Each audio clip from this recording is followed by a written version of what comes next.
പ്രേക്ഷകരും വിധികർത്താക്കളും ഒരുപോലെ ആകാംക്ഷയോടെ കാത്തിരുന്ന ഒരു നിമിഷത്തിനാണ് ടോപ്പ് സിംഗർ സീസൺ 5 വേദി ഇന്ന് സാക്ഷ്യം വഹിക്കുന്നത്.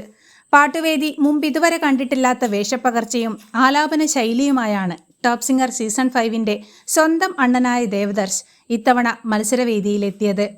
സാധാരണ മെലഡി വിസ്മയങ്ങൾ സൃഷ്ടിക്കാറുള്ള ദേവദർശ് വെപ്പുമുടിയൊക്കെ വെച്ച് കഥ പറയുമ്പോൾ എന്ന ചിത്രത്തിലെ കവിദാസ് വടക്കേമുറിയായി വ്യത്യസ്ത മേക്ക് ഓവറിലാണ് കോമഡി പെർഫോമൻസ് റൗണ്ടിൽ പാടാനെത്തിയത്. അണ്ണന്റെ കോമഡി റൗണ്ടിലെ പ്രകടനം എങ്ങനെയായിരിക്കുമെന്നോർത്ത് ഞാൻ ഭയങ്കരമായി ടെൻഷൻ അടിച്ചു പോയെങ്കിലും നല്ല എനർജി ഉണ്ടായിരുന്നു, മൈ അണ്ണൻ സൂപ്പർ എന്നാണ് റിമി ടോമി പ്രതികരിച്ചത്. റിമി ടോമിയെക്കുറിച്ച് കുടുകുടെ ചിരിപ്പിക്കുന്ന രസകരമായ ഒരു കവിതയും ദേവദർശ് വേദിയിൽ ആലപിക്കുന്നുണ്ട്. 12 വയസ്സിൽ ഒരു പാട്ടിനെ ലീഡ് ചെയ്യാനുള്ള കഴിവുള്ള ദേവദർശ് ചെറിയൊരു മാലപ്പടക്കമാണെന്നാണ് സ്റ്റീഫൻ ദേവസി അഭിപ്രായപ്പെട്ടത്. കവിദാസ് വടക്കേമുറിയായി എത്തി വ്യത്യസ്തനായൊരു ബാർബരാം ബാലനെ എന്ന തമാശഗാനം പാടി പാട്ടുവേദിയെ ഇളക്കിമറിച്ച ദേവദർശന് 99 മാർക്കാണ് ലഭിച്ചത്.